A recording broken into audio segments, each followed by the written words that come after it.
Elizabeth's POV.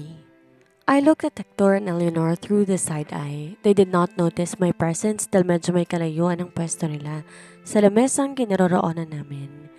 Mula dito hindi na nila ako kita pero ako, kita ko sila. Hector seems happy. The way he laughed kasama pati mga mata sa pagtawa.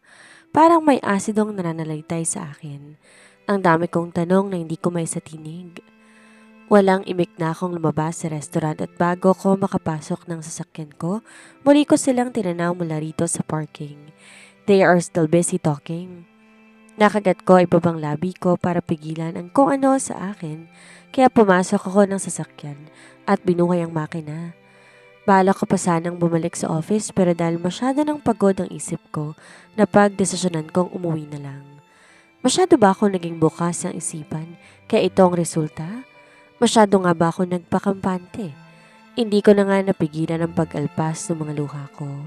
Hector, I hope you will answer me honestly when I ask you later when you get home.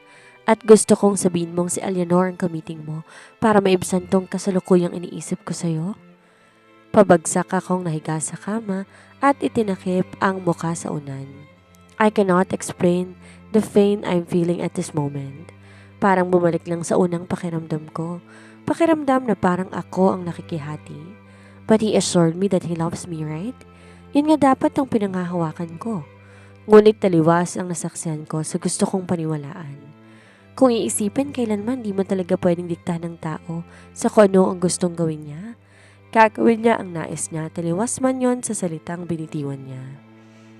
I cried silently hanggang sa makaramdam ako ng antok at nilokob ng pagkakahimbing. Nagising ako nang maramdaman ang marahang haplos sa aking pisngi. Banayad yon kaya unti-unti akong nagmulat at bumungad sa akin ang mapanuyong mukha ng asawa ko. You cried? What's wrong? May nangyari ba? Sunod-sunod nitong tanong sa akin. Bumangon ako, tinapunan to ng blankong tingin. Naiyak ako sa pagod, pagsisinungaling ko. I told you, Elizabeth. Huwag mo i-pressure ng gustong sarili mo. Kaumpisa mo pa lang pero ganyan ka na. How's your meeting? Tanong ko nang di iniintindi ang paggalit nito sa akin. May mas importante akong gustong malaman. Oh, it went well. Sagot nito na mas nagpatindi ng hapding nararamdaman ko. Sinong ka-meeting mo? Investor? Client? He smiled widely. Isa sa mga investor ng Montevial Group. Siya ang ka-lunch meeting ko kanina kaya hindi ka nasamahan sa meeting mo with Mr. Alfonso. Tumango-tango ako sa pinigilang muli ang pagbalatay ng luha sa mga mata ko. I have to act my best. Ganito dapat kapag manghuhuli kung alam mong may mali sa inaakto. Who else? Kailang bang dalawa ng investor? Yes, and he is a male investor so stop thinking too much, okay? Wala akong kaibang ka-lunch meeting kanina kung yun ang nasa isip mo. Kaagad niya akong hinagkan sa labi. My damn husband is lying. He did not bother himself to tell me that he was with Eleanor at that resto. And to think that Eleanor is not an investor and for Pete's sake, she's not a male. Tuluyan na nga akong nanlamig at halos hindi na ako makahinga dahil sa nararamdaman ko. Bakit kailangan mo magsinungaling? Sa kabilang banda, weeks have passed and my work in the company went smoothly. Ngunit sa bahay, hindi ganon. I tried to act normal na parang walang nangyari o wala ako nasaksihan. Umaakto kung wala na namang alam, gaya lang nung una. I act foolish in front of these two fools. I talked to Hector in the same normal manner and to Eleanor, I remained my usual character. Hindi nito alam kung gaano ko nakagustong gamutin ang mukha nito. Maaga ako nagising habang tulog pang iba. Tinulungan ko ang mga maids na maganda ng umagahan. Ang aga niyo pong nagising, ma'am. Kami na po rito. Saan ni Marites nang makita niyang kumikilos ako sa kitchen. Ngumiti ako. Wala pa kayo. Ako lang gumagawa nito kaya ayos lang sa akin. Nagkatinginan sila at unti-unti nagpakawala ng ngiti at nagulat ako nang nagkumpulan ng mga to sa likod ko para dumungaw sa akin. What? Natatawa ko silang binalingan. Ma'am, mas mabait pala kayo kaysa kay Ma'am Eleanor. Ngumingiti at maayos po kayo makitungo. Sagot ni Marisol na tila nagsusumbong. Bakit? Hindi ba maayos ang trato niya sa inyo? Umiling sila. Sa katunayan yan, ma'am, palagi pong sumisigaw at saka parati pong mainit ang ulo. Nananakit din po. Kasi po kahapon nasampal niya tong si Marisol at pinagbintangan siya na gumalaw ng gamit ito sa kwarto nang akusang malikot daw pong kamay naming mga kasambahay. May ganitong nangyayari? Bakit hindi ko alam? Bakit di kayo nagsasalita? Kay Hector, bakit hindi kayo nagsabing ganyan palang nangyayari dito? Iritadong tanong ko. Nakakahiya po kasing abalahin si Sir at saka baka hindi siya maniwala dahil close na close sila ng kakambal nyo. Para nga pong hindi natuloy ni Marites ang sasabihin nang sikuhin ito ni Marisol. Kaya nga po ngayon, sinamantala na po namin makausap kayo dahil pakiramdam po namin maintindihan ninyo kami. Si Marisol ang nagpatuloy ng sanang sasabihin ng kasama. Anong parang ano? Nahilot ko ang sentido ko. Hinarap ang apat na kasambahay. Anong pinagagawa ni Eleanor sa mga ito? I will talk to Eleanor about this. Don't worry. I'm at your back at kung may sabihin man siya sa inyo, ipaalam niyo agad sa akin. Hindi siyang nagpapasahod sa inyo kundi kami ng sir ninyo. At kahit ano pa man, wala siyang karapatang manakit o magsalita against all of you dahil lang sa mababaw na dahilan. Bakas ang pag-aliwalas ng mga mukha nila. Maraming salamat po, ma'am. I smiled at them in assurance. Pinagpatuloy ko na ulit ang naudlot kong ginagawa kanina. They helped me at sila nang nag-prepare ng table. Nang makababa si Hector, agad tong dumiretso sa akin nang mamataan ako. Like as usual, he kissed me on top of my forehead. Nakabihis na to at ready nang pumasok sa trabaho. Ang aga mong nagising, it's your day off. Saad nito nang makaupo sa kanyang upuan. Tumayo ako sa gilid ni Hector at ako na ang naglagay ng pagkain sa plato niya. He's watching my move with a smile plastered on his face. Hayaan mo kong pagsilbihan ka, saad ko, at ginawaran din siya ng isang matamis na ngiti. Anong nakain ng asawa ko at para yatang ang lambing? Do you want anything? Tanong nito. Iniisip ni Hector na may kailangan ako? Palagi ko naman sa kanyang ginagawa ito noon nung wala pang kasambahay. Isa sa mga duty ng babaeng asawa na pagsalbihan ng lalaking asawa. Baka mamaya kasi makahanap ka ng iba sa kawalan ng oras ko sa'yo kaya nabawi ako. Alam mo na baka naitutuon mo ng masyadong atensyon mo kay Eleanor at makalimutan mong may asawa ka pala. Pansin ko, muntik nang may buga ni Hector ang kapeng iniinom dahil sa gulat. He coughed a bit. Oh, what's wrong? Are you okay? Nanunuya ang tono ko sabay hagod sa likod nito. Sumenyas to ng kamay na ayos lang siya sa pagkakasamid. Umayos naman ako ng tayo at pinasadahan siya ng tingin ngunit hindi ko na inialis ang ngiti sa mukha ko. What's with you, Elizabeth? Anito sa akin. Wala naman. Baka lang kasi ano. This time he looks impatient. Siguro nararamdaman na nito ang kakaibang kinikilos ko. I sighed. Huwag mo nang intindihin pa ang mga sinabi ko. Kumain ka na. Naupo na ako sa tabi niya. Nanatili ang nananansyang tingin ni Hector sa akin. If you're thinking I'm a fool, there is no room for that. Sasabay ako sa pangluloko niyo sa akin. Hintayin mo lang. Hindi pa ba gising si Eleanor? I want to talk to her. May kailangan kaming pag-usapan na hindi po pwedeng isa walang bahala. Dagdag ko. What is that all about? What's the problem, Elizabeth? Itatanong ko lang naman sana kung bakit gano'n ang asta ni Eleanor sa mga kasambahay nito na nais lang naman gawin ang trabaho nila.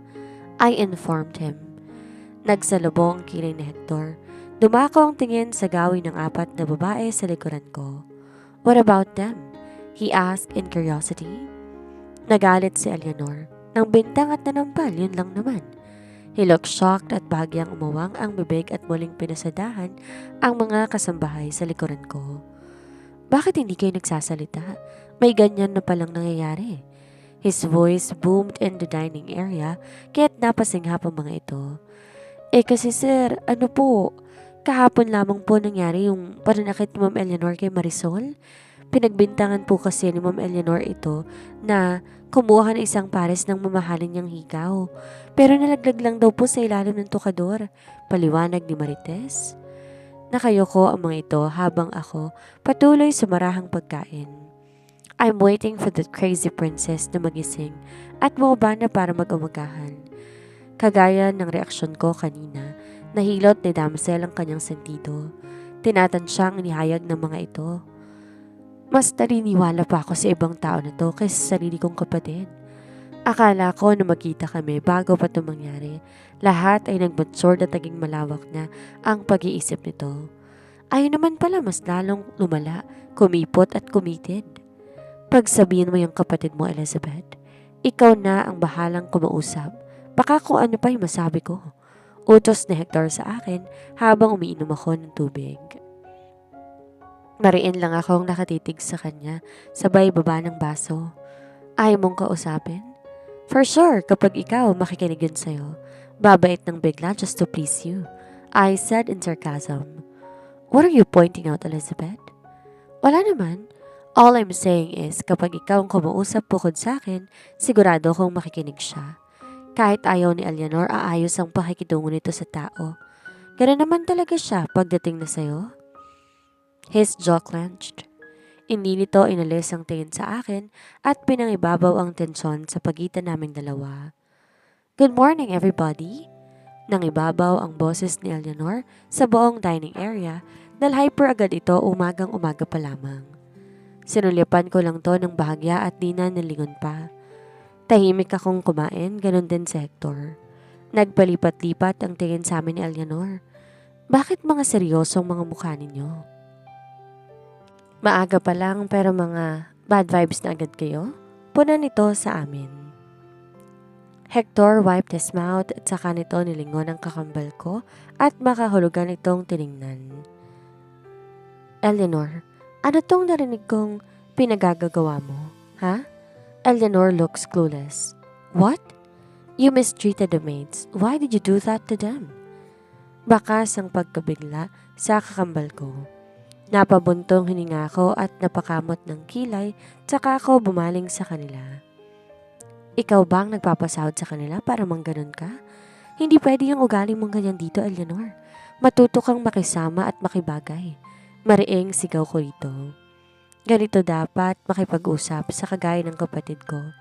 Huwag nito sa akin irason na buntis ito. Sasabihin ko kung anong gusto kong sabihin sa paraang gusto ko. Those maids are... Hindi ko na ito pinatapos. Those servants are doing their job. Wala silang dahilan para lang magsinungaling. Huwag mong ipagpilitan na ikaw ang tama. Pero imbes na magmukhang nagsisisi si Eleanor, sinaman pa niya ako ng tingin. Fine. Oo na. Nanakit ako. Sorry. Labas sa ilong nitong pag-amin at paghingi ng tawad. Shame on this woman. Bakit hindi na lang kaya bumalik sa kondo mo? Mas mainam pa. Pasimple ko pang pagpapaalis sa kanya. Bakas ang gulat sa mukha nito nang di inaasahan ng sinabi ko. Tumingin to sa gawin ni Hector na tila nang hihingi ng tulong ang mga mata.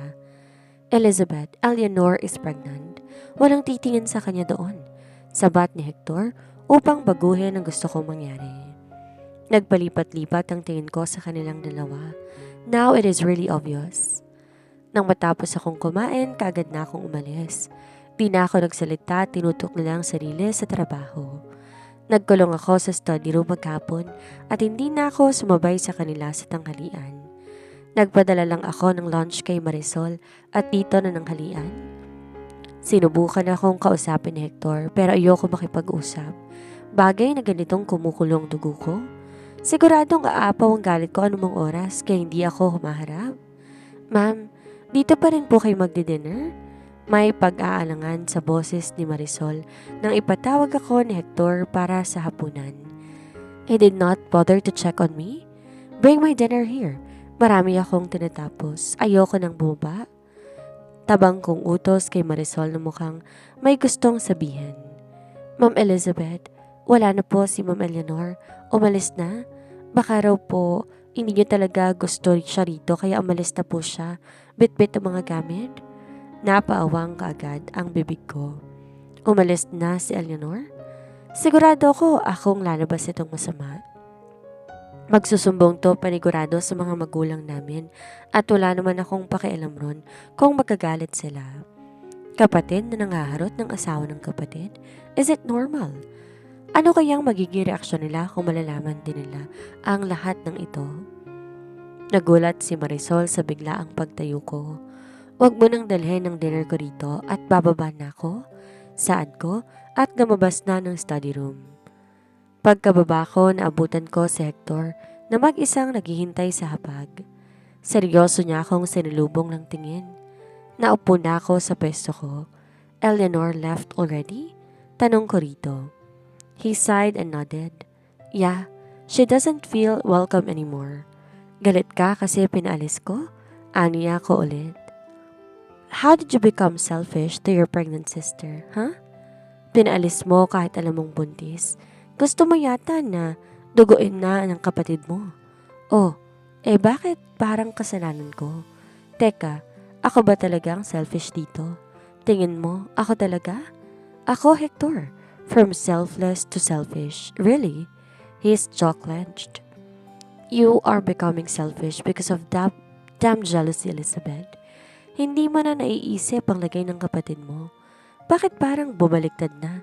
Ako na ngayon na nagmukhang walang pakialam?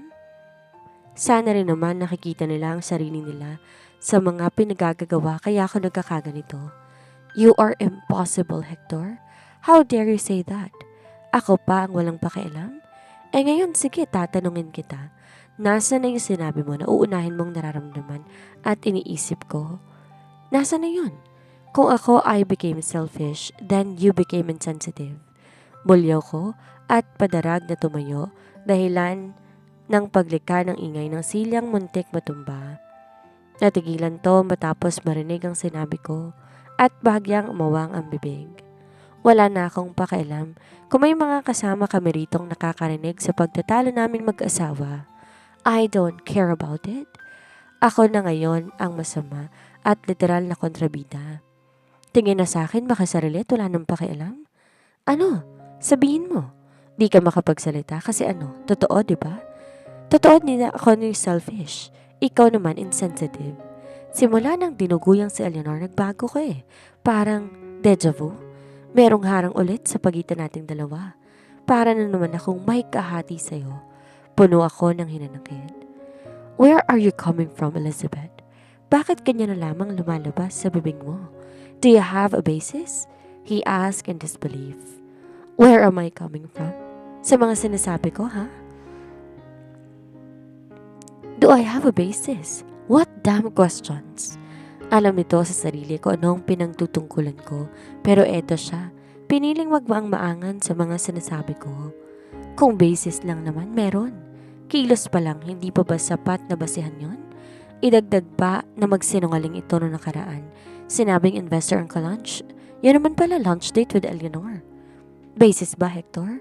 Sapat na sigurong basis yung nagsisinungaling ka sa akin na iba ang ka-meeting mo. O let's say hindi lunch meeting yan kundi lunch date pala with my crazy twin sister. I waved my hand sarcastically in front of him. He looked shocked.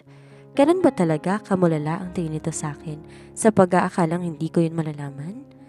Sa dami rin ng mga kakilala kong tao, hindi ba nito naisip na posibleng merong magsabi sa akin bago niya pagawin? Look, Elizabeth, you misunderstood that. He seems like he wants to explain himself. Di ko na malayang nakalapit na pala siya sa akin. Misunderstood mo mukha mo. Ano hindi malinaw sa nakita ko kayo ng sarili ko mga mata, ha? Sabihin mo nga sa akin, bakit mo pa kailangan magsinungaling kung pwede ka namang magsabi ng totoo? Sinasakop ka ng matinding selos, Elizabeth. Tingnan mo yung mga lumalabas dyan sa bibig mo. You talking dirty. Huwag mong iniibang usapan, Hector. Why did you lie? Why? Tell me. Inawakan ko ang braso niya at tinalog ito.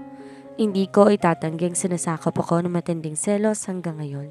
Kaya nagkakaganito ako. Masisisi niya ba akong nakakakita ko ng kaselos-selos? Hindi naman ako magagalit ng ganito kung normal lang silang mag-in-laws. Pero ang iba ang kaso nilang dalawa. They had an intimate relationship. Kung sino man sigurong nasa lugar ko, ganito rin ang mararamdaman, hindi ba? Hindi sana magkakaganito kung naging tapat lang siya sana sa akin na si Eleanor ang kasama nito. Sana hindi ko yun binigyang kahulugan na simpleng pagsasabay nilang kumain ng tanghalian. Idagdag pa na alam naming dalawa kung ano ang intensyon ni Eleanor. Pareho kami nag-usap patungkol doon. Pareho naming alam na gusto na rin siya ng kakambal ko. Meron pa rin tong lihim na paghahangad sa kanya. kung bakit ba naman ngayon tila kinukonsente niya ang kalokohang ginagawa nito. He allowed himself to be flirted with my own twin sister, or should I say his ex-girlfriend. Natatakot ako na baka isang araw mapagod na lang ako kung paulit-ulit ang ganitong mga senaryo sa pagsasama namin. Baka ako na ang mag-file ng annulment naming dalawa dahil pagod na akong umintindi. The day you saw us together, nagkataon lang nakasama ko si Eleanor papasok ng resto. Totoo nang kamiting ko yung lalaking investor ng company. Eleanor was there to accompany me while I was waiting for the investor's arrival. Paliwanag nito, ngunit ayokong maniwalang ganoon nga. Then why didn't you tell me na si Eleanor kasama mo rin? Bakit wala ka nabanggit sa akin nung tanungin kita? Di ko na rin ipinaalam pa dahil alam kong mag-iisip ka naman, Elizabeth. Pag-iisipan mo na naman ang relasyon ko sa kapatid mo. Rason nito kaya ilang ulit akong napailing. Kung naging tapat ka lang sana, hindi aabot sa ganitong naghihisterya ako. Honesty, loyalty, Hector. That's my point here. Kung nagsabi ka ng totoo, di tapos na. Ikaw ang nagbigay ng isipin sa akin. Ikaw rin ang nagbigay ng dahilan para maghinala ako. Naglanda sa pisngi ko ang luhang di na nakayanan ng mga mata ko. Mariintong napapikit at yumuko habang nakapamewang. Kaya pala pag uwi ko magang-magang mga mata mo. Nakatulugan mong pag-iyak? Why didn't you confront me in the first place? Sa kagustuhan kong huwag kang mag-isip, nagawa ko magsinungaling, Elizabeth. Wala akong ibang intensyon sa pagsama ko kay Eleanor sa resto na yon. Why didn't I confronted him in the first place? Bakit parang kasalanan ko na naman ang hindi nito pagsasabi sa akin ng totoo? Ano at para kapag kinumpronta ko siya, magagawa nito ng rason agad-agad nang di na kailangan magsinungaling dahil huling-huli na? Sa madaling salita, magagawan agad nito ng lusot. Mabuti na lang talaga at napigilan ko ang sariling magwala nung araw na yun. Kung hindi, wala siyang rason para magsinungaling. Di ko malalaman na wala pala talaga tong balak sabihin sa akin. At ewan ko ba kung tatanggapin kong rason, yung ayaw na lang ko mag-isip, kaya ito nagsinungaling. Is that a valid reason? You are kidding me, Hector. I saw how you talked to her that day. The smile plastered on your face, you look very happy and entertained by her presence. Gumuhit sa akin ang pait. Kagaya ng sinabi ko sa iyo, Elizabeth, I have to act in front of Eleanor that everything is okay. Iniiwasan ko rin bigyan siya ng stress at alam mo naman kung bakit. Anak natin, Elizabeth. Yung bata talaga ang iniisip ko kaya ako nakikisama. Umiling ako sa kanya. You still lied to me.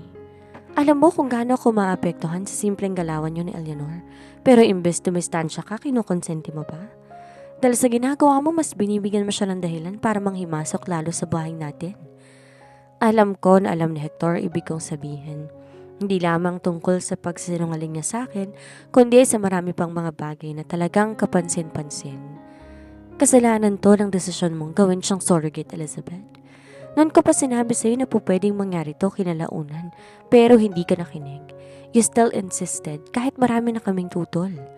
Masisisi mo ba ako sa pagiging desperada ko na mabigyan ka ng anak na pinakahiling mo? Sana man lang hindi sumagi sa isip mo na kung gaano mo ako na-pressure. Nabigyan ka ng kahit isa kaya pati surrogacy, nilapitan ko ng pasukin. I was too desperate for your love and attention at sa takot na huwag mo kong iiwan. Di ba dapat alam mo yon? Ikaw ang dahilan ng lahat ng to. I was so eager to make you stay with me kahit ang sakit-sakit mong mahalin. Sa kabilang banda, naiisip ko kung tama nga ba ang naging desisyon kong pakasalan ng lalaking una pa lamang ay hindi na akin. Noong mga panahong nalaman kong may relasyon pala si Hector at Eleanor, gusto ko nang umatras, ngunit wala nang pagkakataon. Back then, I was secretly admiring Hector, but I did not allow him to notice my feelings. I kept on distancing myself because Eleanor was too possessive of him, and it was too late for me to realize what was going on between them. Di rin sumagi sa isipan ko na magugustuhan niya ako in a romantic way dahil kapatid lang pinakita nitong turing sa akin noon. Kaya naman laking gulat ko nang piliin niya akong pakasalan kaya ang nasa isip ko noon, sino ba naman ako para tumanggi sa lalaking gusto ko? Ngunit ang masayang marriage life na inaasahan ko, taliwas sa inaakala ko. Before that wedding ceremony, malinaw na malinaw sa isip ko na hindi magiging mala fairy tale ang buhay ko sa piling ni Hector. Nung una, hindi ko pa naiintindihan kung bakit niya ba ako pinakasalan kung meron naman palang Eleanor. Malabo pa sa kape kung iisipin kung bakit, hanggang sa ito mismo ang nagtapat na pinakasalan niya lamang ako for revenge purpose. Ang saklap, ano? Minsan naiisip ko kung ganito din ba kaya ang buhay ko kung hindi si Hector ang nakatuluyan ko. Kung pinili ko kaya sa ibang lalaki, makakaramdam kaya ako ng ganitong sakit at paghihirap sa kalooban? My feelings of admiration for him turned into selfless love. I gave my whole life to him, lahat. Nagbabaka sakaling matututunan niya rin akong mahalin. Napapaisip din ako kung tunay niya nga ba ako minahal sa kabila ng lahat ng nangyari at sa tinagal-tagal ng aming pagsasama. Totoo nga kaya ang lahat ng yon? Ang pagmamahal na sinabi nitong puno ng intensidad na nasabi nito sa akin na lang naramdaman ang ganoon. Duda ako sa nangyayari, gayong bumabaliktad na ang sitwasyon.